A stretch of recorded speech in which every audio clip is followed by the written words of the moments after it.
Менин атым Мадина. Мен 15 жаштамын. 8 жашымда мектепте жер титирөө болгон. Жер титирөөнүн кесепетинен көптөгөн үйлөр жаракка кеткен. Мектебибиз бузулган.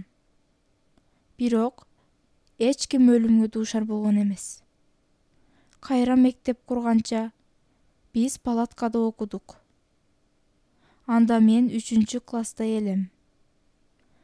Палаткада окуу бизге ыңгайсыздыкты жаратты.